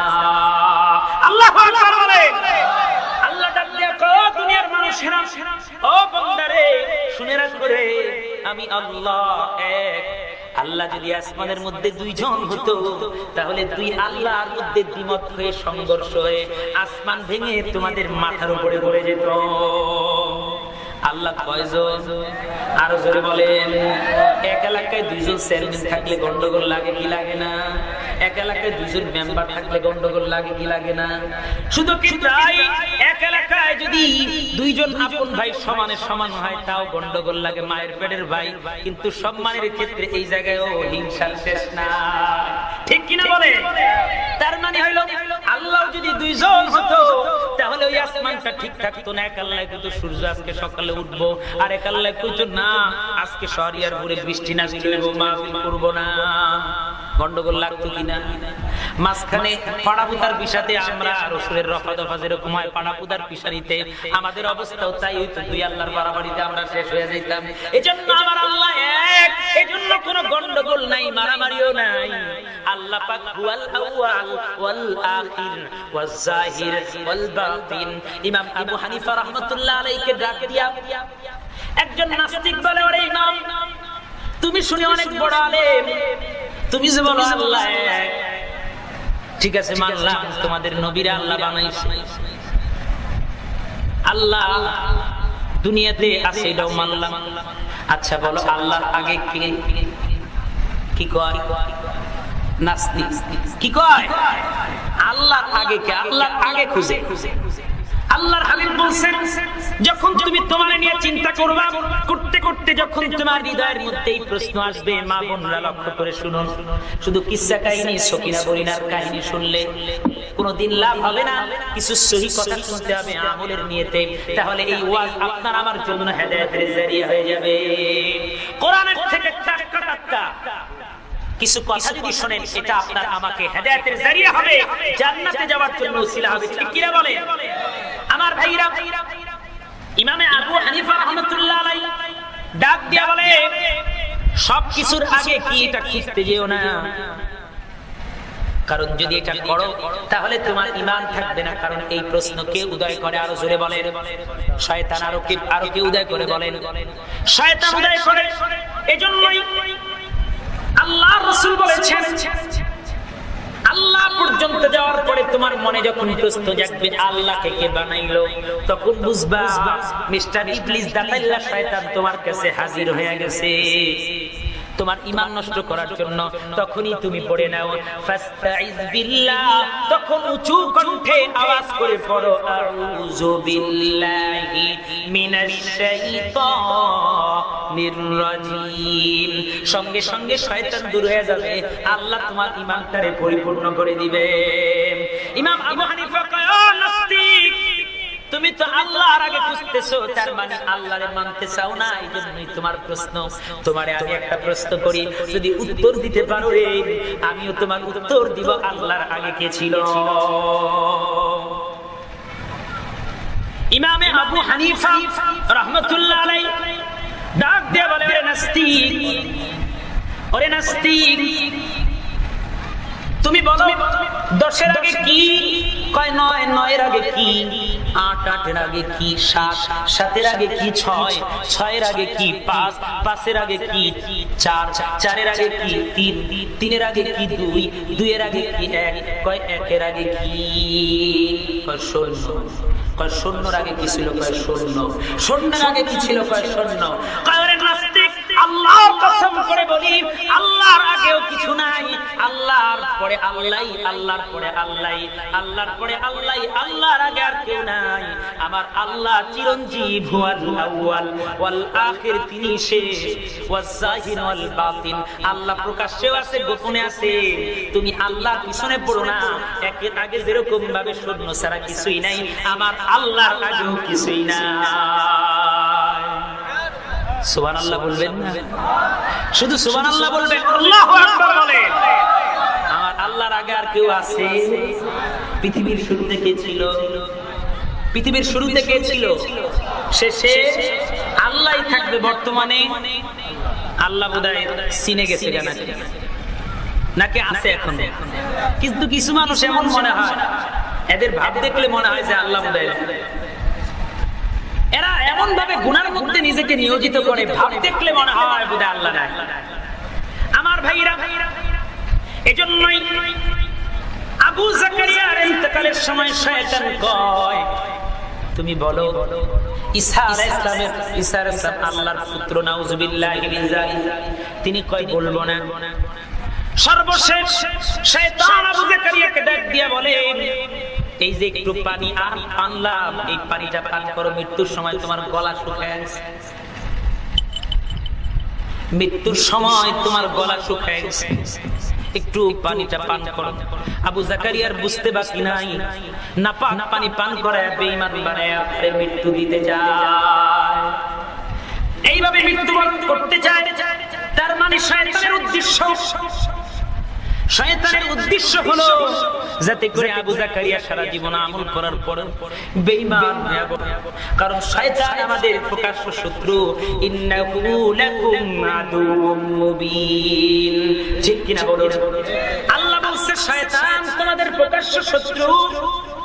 আর যারা শয়তানকে বন্ধু মনে করছে, কপালটা পুড়ে গেছে, সাইরাঙ্গুল কপালটা পুরা ছাই হয়ে গেছে, মরার সঙ্গে সঙ্গে বোঝা যাবে কত বড় কপাল পোড়া, কত বড় হতভাগা। আবু জাকারিয়াকে চতুর্থবার যখন তার বন্ধু ডাক দিয়া বলতেছে, বন্ধু এবার পড়ো আশহাদু আল্লা ইলাহা ইল্লাল্লাহু ওয়া আশহাদু আন্না মুহাম্মাদান আবদুহু ওয়া রাসূলুহু। আমার ভাইরা বন্ধুরা, সঙ্গে সঙ্গে তার জবান থেকে জারি হয়ে গেল কালেমা পড়তে পড়তে আবু জাকারিয়া দুনিয়া থেকে বিদায় নিয়ে চলে গেল। এজন্য আল্লাহর নবী বলেন, মৃত্যু ব্যক্তির পাশে কালেমার তালকিন করো। কালেমার কি করো? আর আমাদের দেশের অবস্থা হলো, আল্লাহ গো বাবে মরে গেল গো, পাশের ঘরে চাচা কই আছেন গো, হেন গো বাবে গেল। এটা বলার দ্বারা কি কোনো লাভ হবে? যাওয়া কি বন্ধ হবে? আজরাইল কি চিল্লা পাল্লা শুনে ভয়ে আপনার ঘর ছেড়ে চলে যাবে? তার মানে কি করতে হবে? কোরআন শিখাও ছেলে মেয়েকে, ও হে মুসলমান, জান কবজের সময় তোমার হইবে রে আসান। এই সময় কি পড়া দরকার? আরো জোরে বলেন আমার ভাইরা। আল্লাহর নবী বলেছেন, হযরত আব্দুল্লাহ ইবনে মাসউদ রাদিয়াল্লাহু তাআলা আনহু বলেছেন, আল্লাহর রাসূল বলেছেন, মৃত্যু ব্যক্তির পাশে যদি সূরা ইয়াসিন পড়া হয় তাহলে মৃত্যু ব্যক্তির আযাব কম হয়, কষ্ট কম হয়। আর আমাদের দেশের মানুষের অবস্থা হলো হায় উতাস গেল গারে নিল গারে। কি করতে হবে? কোরআন পড়তে হবে। এখন কোরআন পড়বে কে? ছেলেরে তো বানাইছে ব্যারিস্টার, ইঞ্জিনিয়ার, ও তো ঈদের নামাজ যেমনে পড়ে জানাজাও সেমনে পড়ে। জানাজা পড়তে যায় বাপের কি করছে? ঈদের নামাজ পড়া হয়েছে। জানাজার মধ্যে যায় সূরা ফাতিহা পড়া আরম্ভ করছে। ঠিক কিনা বলেন? আজকের সমাজের অবস্থা এটা কিনা? এজন্য আল্লাহর হাবিব বলছেন, কোরআন শিখাও ছেলে মেয়েকে, ও হে মুসলমান, জান কবজের সময় তোমার হইবে রে আসান। সুবহানাল্লাহ বলবেন। মৃত্যুর সময় যদি কোরআন পড়া হয়, আল্লাহর কসম করে বলি যুবক ভাইরা, বাবারে ওই মৃত্যু ব্যক্তির কষ্টগুলি হাজার গুণ কমে যায়। সুবহানাল্লাহ। এরপরে আল্লাহ তাআলা বলছেন, শুধু কি তাই, যেখানে কোরআন পড়া হয়, শোনা হয়, ওই জায়গাতে এমনিতে আল্লাহর রহমত নাযিল হয়। وَإِذَا قُرِئَ الْقُرْآنُ فَاسْتَمِعُوا لَهُ وَأَنصِتُوا لَعَلَّكُمْ تُرْحَمُونَ। আমার আল্লাহ কোরআনে কারীমের মধ্যে ডাক দিয়া বলে, ও বান্দা, যেখানে কোরআন পড়া হয়, শোনা হয়, চুপ করে মানুষ কান লাগায় শুনে, ওই জায়গায় ঝরঝর করে আল্লাহর রহমতগুলি নাযিল হয়ে যায়। সুতরাং কোরআন পড়নেওয়ালা ব্যক্তির সামনে যখনই কি করা হবে, কোরআন পড়নেওয়ালা ব্যক্তি যখন মৃত ব্যক্তির সামনে বসে কোরআন পড়বে, যারা শুনবে ওই মৃত ব্যক্তির উপরে আল্লাহ রহমত নাযিল করবেন। ঠিক কিনা বলেন? আর বলছে কালেমার তালকিন করার জন্য। তালকিন মানে একদল লোক আছে জোর করে মাথা জাগায় কয়, কোন কালেমা পড়েন আব্বা, পড়েন একটু, কয় চাচা একটু পড়েন। এটারে তালকিন কয় না। তালকিন মানে হলো ওই ব্যক্তির সামনে কালেমা পড়া, বেশি বেশি আস্তে আওয়াজে, হাই উতাস করে নাই, আল্লাহ রে কালেমা পড়লো না রে, কি অবস্থা রে, আর কালেমা না পড়ে মরে যে মরে, এই চিন্তা এরকম যদি হাই উতাস করেন কোনো লাভ হবে? কি করতে হবে? তখন বেশি বেশি পড়েন লা ইলাহা ইল্লাল্লাহ মুহাম্মাদুর রাসূলুল্লাহ, এইভাবে কালেমা পড়তে থাকেন। আল্লাহর যদি রহম হয় আর ওই ব্যক্তি যদি ঈমানদার হয়ে যায়, তার জবান থেকে মধুর কালেমা জারি হয়ে যাবে, লা ইলাহা ইল্লাল্লাহ মুহাম্মাদুর রাসূলুল্লাহ। আমার ভাইরা, অনেক লম্বা আলোচনা। আল্লাহ রাসূল বলেন, শুধু কি তাই, মাঝখানে বললাম ইমানদারদেরকেও শয়তান ধোঁকা দেয় বেঈমান বানানোর জন্য। ওই বেঈমানের রূহটা যখন এইভাবে সিপড়ায় সিপড়ায় দেহের থেকে নিগড়ায় বের করা হয়, এরপরেই শুধু শেষ না, কাফন দাফন করে যখন ওই ব্যক্তিকে কবরে রাখা হয়। আত্মীয় স্বজন সারাটা জীবন যাদের জন্য এত পরিশ্রম, যে স্ত্রীর জন্য মিথ্যা কথা বইলা সুদের উপরে টাকা ইহা ঘর বানাইছে, যে স্ত্রীর সুদ দেওয়ার জন্য জমি কিনছে সুদের উপরে লোন, যে সন্তানের সম্পদের মালিক বানানোর জন্য এত কষ্ট করেছে, আজকে ওই বাবা দুনিয়া থেকে চলে যায়। ওই বাবা দুনিয়া থেকে চলে যায়, তখন এমন এক অবস্থা হয়, ওই বাবার জন্য আজকে সন্তান কাদার নাই, স্ত্রীও কাদার নাই, দোয়া করার কেউ নাই। কবরে রেখে আসছে বাবারে জনমের মতো এতিম করে, বাবা অন্ধকার কবরে শুয়ে আছে। 40 কদম আত্মীয় স্বজন আসার সঙ্গে সঙ্গে ওই ব্যক্তির কবরে আযাব শুরু হয়ে যায়। আমার ভাইরা, এমন আযাব শুরু হয়ে যায়, দুনিয়াতে তো আল্লাহর হুকুম নামাজ পড়তো না, আল্লাহর হুকুম মানতো না, মিথ্যা কথা বলতো, কোরআন পড়তো না, হারাম খাইতো। আল্লাহর হাবিব বলেন কবরের দুই পাশের মাটিগুলো এমন ভাবে ওই বেঈমানকে চাপা দিবে, বুকের পাঁজরের হাড়গুলি পিঠের হাড়ের মধ্যে একটা আরেকটার মধ্যে ঢুকে যাবে। ওই ব্যক্তি এমন চিৎকার দেবে রে, আল্লাহর রাসূল বলেন, বুখারী এবং মুসলিমের মধ্যে হাদিস বয়ান করছেন, ইয়াসমাউহা মাইয়ালিহি গায়রাস সাকালাইন। আল্লাহর নবী বলেন, উম্মতেরা রে, ওই ব্যক্তি এমন জোরে চিৎকার দিবে, কষ্টে আযাবে এমন জোরে চিৎকার দিবে, যার চিৎকারের আওয়াজ দুনিয়াতে জিন এবং ইনসান ছাড়া সকলেই শুনতে পারবে, আর থরথর করে দুনিয়ার সমস্ত মাখলুকাতগুলি কান্না করতে থাকবে, থরথর করে কাঁপতে থাকবে প্রাণীকুল। এজন্যই দুনিয়ার বুকে এমন অনেক প্রাণী পাওয়া যায়, এমন অনেক ঘটনা পাওয়া যায়। কবরের উপরে গরু চলে গেছে, হঠাৎ গরু দৌড়ানো শুরু করছে, তার মানে কবরের ভিতরে আযাব চলতেছে। অনেকেই আব্বা আম্মা এরকম নামাজ না পড়ে কবরে চলে গেছে। ও বন্ধু, আজকে বাবা এতিমের মতো অন্ধকার কবরে চলে গেছে, এতিমের মতো কবরে পড়ে আছে, ভালো কাজ করে যেতে পারে না। আপনি সন্তান, আপনার মুখের দিকে তাকায় আছে। আমার ভাইরা, ওয়াজের বাকি অংশ আলোচনা করব, তার আগে আপনাদের কাছে একটা আরজি পেশ করতে চাই।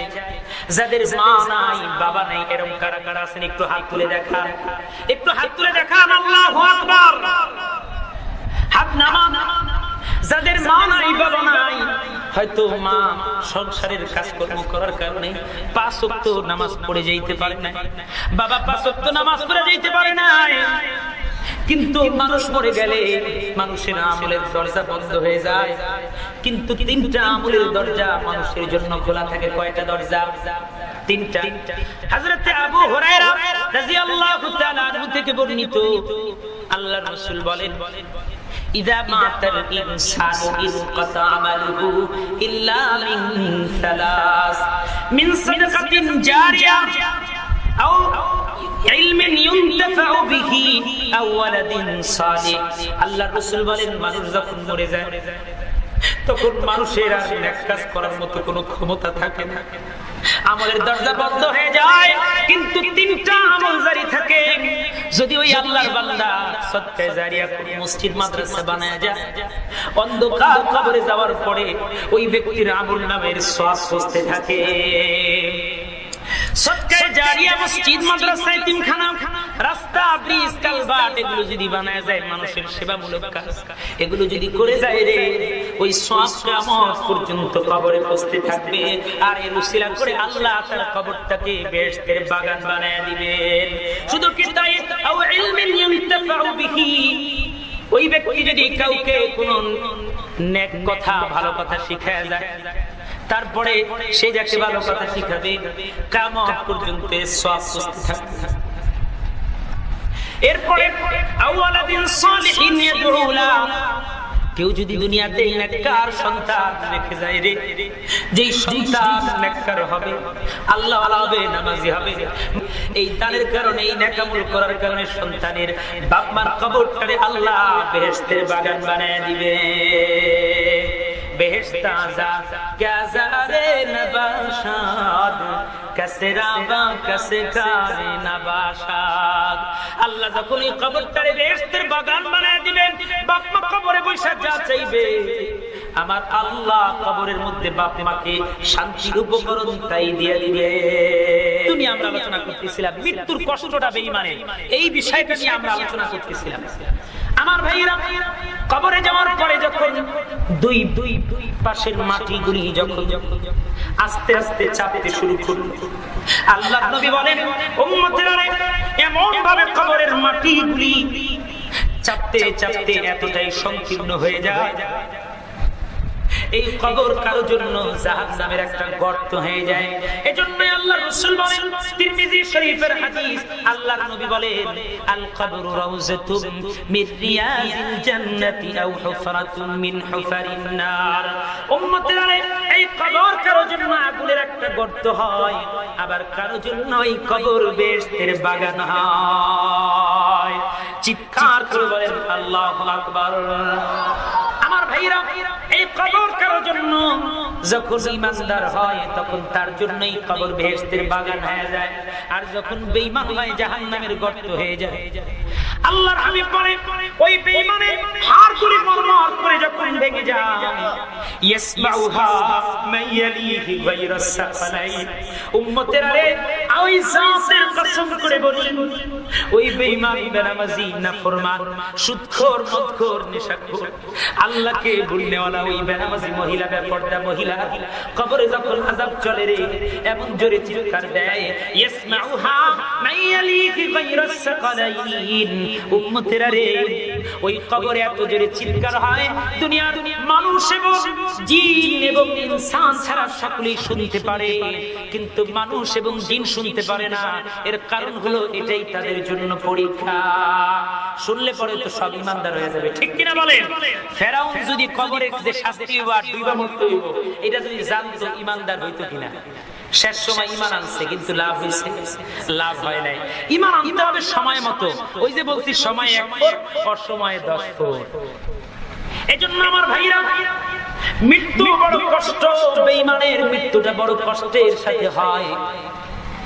ফেরাউনের মৃত্যুটাও বড় কষ্টের সাথে হয়েছিল। সারাটা জীবন ফেরাউন আল্লাহ বিরোধিতা করে নিজের খোদা দাবি করেছে। বনি ইসরাঈল একজন নয়, দুইজন নয়, ৭০,০০০ পুত্র সন্তান হত্যা করেছে যাতে করে মুসা দুনিয়াতে না আসতে পারে। এমন একজন সন্ত্রাসী, এমন একজন বেঈমান কাফের, আল্লাহ তার দুনিয়াতে কিন্তু শান্তি দিয়েছে। যা চাইতো ফেরাউন তাই হয়েছিল। বৃষ্টি চাইলে বৃষ্টি আসতো, জোয়ার চাইলে পানির জোয়ার আসতো ফেরাউনের কথা, কারণ আল্লাহ ঢিল দিছে। আল্লাহ রাব্বুল আলামিন বলেন, কাফের বেঈমানদেরকে দেখে ধোঁকায় পড়ো না। তুমি দেখতেছো দুনিয়াতে এরা বড় শান্তিতে আছে। ওয়ালা ইয়াগুররান্নাকা তাকাল্লুবুল্লাযীনা কাফারু ফিল বিলাদ মাতাউন কালিল সুম্মা মাওয়াহুম জাহান্নাম ওয়া বিসাল মিহাদ। আল্লাহ তাআলা ডাক দিয়ে বলেন, কাফেরদের সম্পদ দেখে ওদের শান্তি দেখে ধোঁকায় পড়ো না। সুম্মা মাওয়াহুম জাহান্নাম, মৃত্যুর পরে ওদের জন্য জাহান্নাম ছাড়া আর কিছুই নাই। ওদের কবরটা জাহান্নাম হয়ে যাবে, আগুনের গর্ত হয়ে যাবে। আর আমরা দুনিয়াতে কষ্ট করি, গরিব মানুষ, যদি ঈমান আমল নিয়ে কবরে যেতে পারি, মৃত্যুর পরে কবরটাকে আল্লাহ রিয়াজুল জান্নাহ বানিয়ে দিবেন। চিৎকার করে বলেন সুবহানাল্লাহ। আমার ভাইরা, এই কাফের, এই বেঈমান ফেরাউন এত কিছু করলো, আল্লাহ সব সুযোগ দিল। শেষ সময় যখন বনি ইসরাঈলকে তাড়া করলো, আল্লাহ হুকুমে فانفلت فكان كل فرق كالطود العظيم। হযরত মুসার লাঠির আঘাতে নীল নদের মধ্যে 12টা কওমের জন্য 12টা রাস্তা হয়ে গেল। চিৎকার করে বলেন সুবহানাল্লাহ। রাস্তা হয়ে গেলে পরে হযরত মুসা আল্লাহর বানানো রাস্তা দিয়ে ওপারে চলে গেলেন। আল্লাহ এবার ফেরাউনকে ধরলেন। ফেরাউন মাশাআল্লাহ, এত সুন্দর রাস্তা আমার মামু বানাইছে, আমার মামায় বানাইছে বাইরের জন্য রাস্তা। ও মামুর বাড়ির রাস্তা মনে ঘুরে নাইমা বসছে সৈন্যবাহিনী।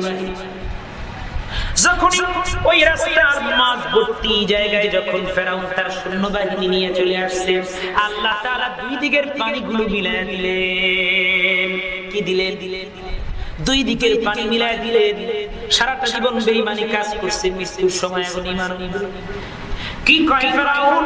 দুইবা মরতেছে, সৈন্যবাহিনী সব দুইবা মরে নীলনদের মধ্যে। এখন ফেরাউন কয় ক্বালা আমানতু আন্নাহু লা ইলাহা ইল্লাল্লাযী আমানাত বিহি বানু ইসরাঈলা ওয়া আনা মিনাল মুসলিমিন।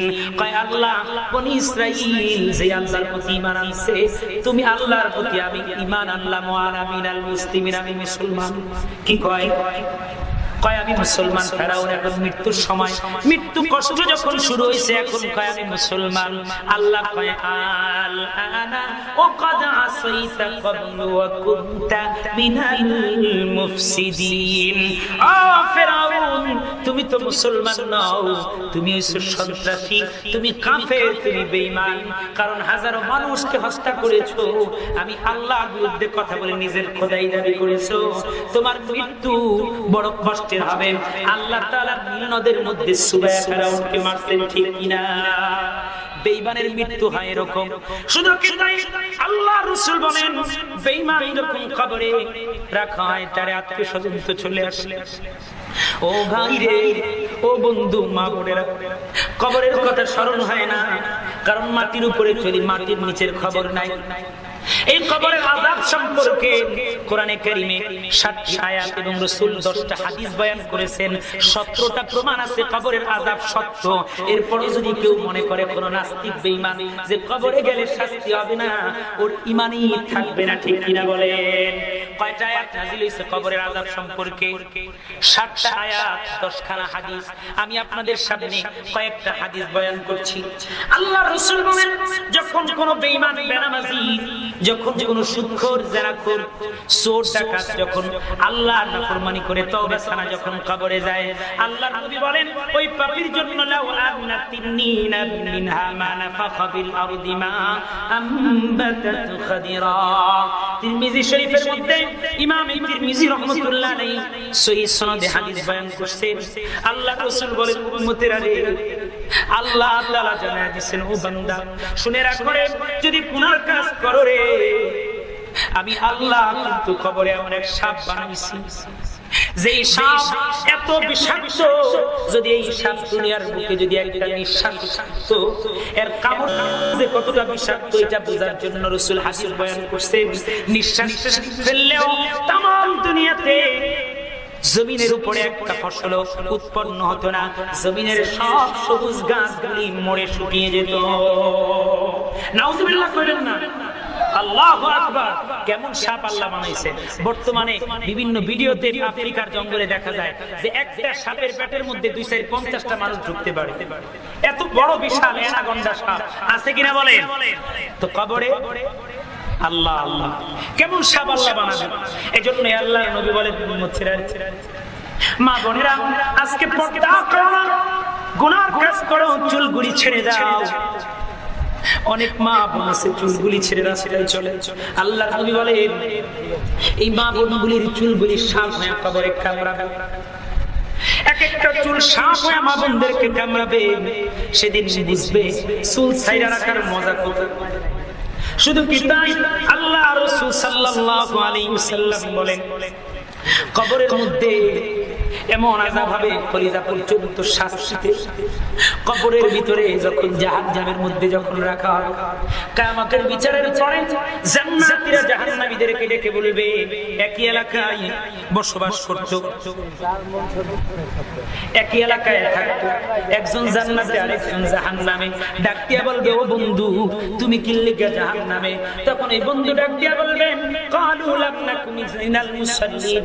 ও বন্ধু, আমি দুনিয়ার জীবনে নামাজ পড়তাম না, কি পড়তাম না, ওয়ালাম নাকুনু তুইমুল মিসকিন, আর এতিমদেরকে আমি খাবার দিতাম না, এদের সঙ্গে খারাপ ব্যবহার করতাম। ওয়া কুননা নাকুদু মাল খাইদিন, গুনাহগারদের সঙ্গে তাল মিলায় গুনার কাজ করতাম, নামাজীদের সঙ্গে তাল মিলায় নামাজ পড়তাম না, এজন্য আমার এই অবস্থা। ওয়া কুননা নুকাযযিবু বিয়াউমিদ্দিন, আরেকটা বদ অভ্যাস ছিল আমার, আমি আখিরাতের কবরের আযাব, আখিরাতকে বিশ্বাস করতাম না, কিয়ামতের দিনকে আমি মিথ্যা সাব্যস্ত করতাম। হাত্তা আতানাল ইয়াকিন, ও জান্নাতি বন্ধু, দুনিয়াতে তোমার সাথে বন্ধুত্ব ছিল কিন্তু নামাজ পড়ি নাই, গুনার কাজ করছি, এতিমের ধোঁকা দিছি, তালে তাল মিলায় গুনার কাজ করছি, আখিরাতকে মিথ্যা সাব্যস্ত করেছি। ও বন্ধু শোনো রে, এখন আমার বিশ্বাস হইছে সব সত্য। হাত্তা আতানাল ইয়াকিন, এখন যখন আসছে সব বিশ্বাস হইছে, কিন্তু এখন বিশ্বাস হলে কোনো লাভ হবে? কি বলেন আল্লাহ হবে? এখন কি আর দুনিয়াতে এসে নামাজ রোজা করা যাবে? নেকামল করা যাবে? যাবে না। সেকার দামান সেকার দামান সেকার দাম, উমরে আজিজরা বরবাদ কর দাম।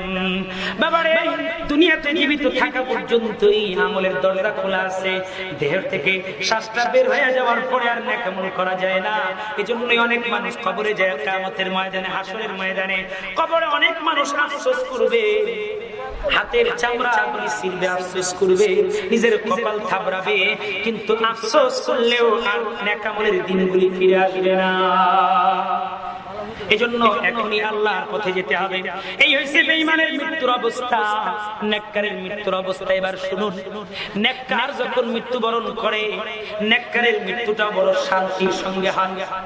আমার ভাইরা, আল্লাহর নবী বলেছেন, যখন কোন নেককার মৃত্যুবরণ করে, আজরাইল যখন আসে, আজরাইল যখন আসে, যখন তার জানটা কবজ করে, মুখ দিয়া যখন জানটা কবজ করতে যায় নেককার, তখন মুখ ডাক দিয়া বলে, ও আজরাইল, এই মুখ দিয়া জানটা কবজ করুন। এই মুখ দিয়া কথা আল্লাহ আল্লাহ জিকির করেছে, রাত্রি বেলা তাহাজ্জুদ নামাজে কোরআন শরীফ তেলাওয়াত করেছে, এই মুখ দিয়া কত জীবনে ভালো কথা বলছে, কোনোদিন গীবত করে না। আজরাইল রে, আরে মুখ দিয়া কষ্ট দিও না, আমি মুখ দিয়া জানটা বের করো না। বেঈমানের মৃত্যুর সময় মুখ বলছে, আমারে দিয়া বের করো, আমারে দিয়া কষ্ট দিয়া বের করো। আর নেককারের মৃত্যুর সময় মুখ বলতেছে, না গো, এই মুখ দিয়া সে আল্লাহকে ডাকতো, আল্লাহর কোরআন পড়তো, নামাজ পড়তো, এই মুখ দিয়া ভালো কথা বলতো, আল্লাহর জিকির করতো, সুতরাং তার মুখ দিয়া জান কবজ করো না।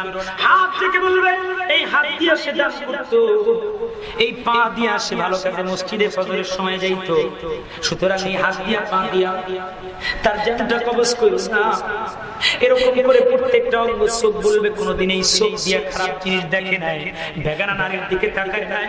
এই যুবক সারাটা জীবন চোখটারে হেফাজত করছে, গুনার কাছ থেকে নিজের দেহের প্রত্যেকটা অঙ্গকে হেফাজত করেছে। এই কথা যখন বলবে, আজরাইল তখন চিন্তায় পড়ে যাবে, কোন দিক দিয়ে জান কবজ করবে।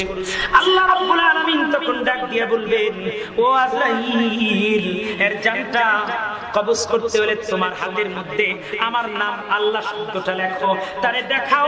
আমার এই পাগল বান্দা আমার নাম দেখার সঙ্গে সঙ্গে সে তার দেহের কথা বলে যাবে, তুমি তার আমার নাম দেখে আমার কথা স্মরণ করে তার জানটা কবজ করো। আল্লাহ রাসূল বলে, তখন ইমানদারের জানটা এত আসানে বের হবে, একটা চুল যেরকম আটার ভিতরে খামিরার থেকে আস্তে করে বের হয়ে আসে, যতটা সহজে বের হয়ে যায়, তার থেকেও সহজ ওই ব্যক্তির জানটা আল্লাহর রহমতের দ্বারা বের হয়ে যাবে। শুধু কি তাই, আল্লাহর নবী বলেন, মুমিন মৃত্যুর সময় জান্নাত দেখতে দেখতে হাসতে হাসতে মৃত্যু হয়ে যায়, আর বেঈমান মৃত্যুর সময় জাহান্নাম দেখে কষ্টে তার জাহান্নাম দেখে তার রূহটা বের হয়। এজন্যই দেখেন, আল্লাহর নবী যখন ইন্তেকাল করেছেন, তার মৃত্যুর সময় মৃত্যুর কষ্ট কাউকে কম আর বেশি পাইতেই হয়। রাসূলের যখন জান কবজ হচ্ছে, রূহটা যখন নাভি পর্যন্ত আসছে, আজরাইল মুখটাকে সরায় দিয়েছে, না গো নবী, আমি আপনারে কষ্ট দিতে চাই না। নবী ডাক দিয়ে বলে, ও আজরাইল, তুমি যখন রূহটা নাভি পর্যন্ত আসছো আমার বড় কষ্ট হয়েছে। আজরাইল ডাক দিয়ে বলে আপনার মতো আসলের মৃত্যু দুনিয়াতে কারো হয় না, হবে না। নবী গো আপনার কষ্ট হয় দেখেই তো আমি আজরাইল আপনার চেহারার দিকে তাকাই না। ও গো নবী আপনার কষ্ট হয় এজন্য আপনার মুখ থেকে আমার মুখটা ফিরে আসছে। রাসূলের দেহ থেকে আস্তে আস্তে করে রূহটা বের হয়ে গেল।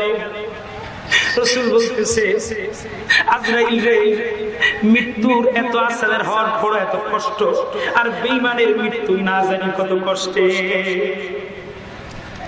পৃথিবীর শ্রেষ্ঠ মানুষ তারও করতে হয়েছে, কিন্তু মৃত্যুটা কত দামি ছিল। আল্লাহ রাসূল বলছেন আমি আল্লাহ পাকের সাক্ষাতে যাচ্ছি, দিদারে মাওলাতে যাচ্ছি।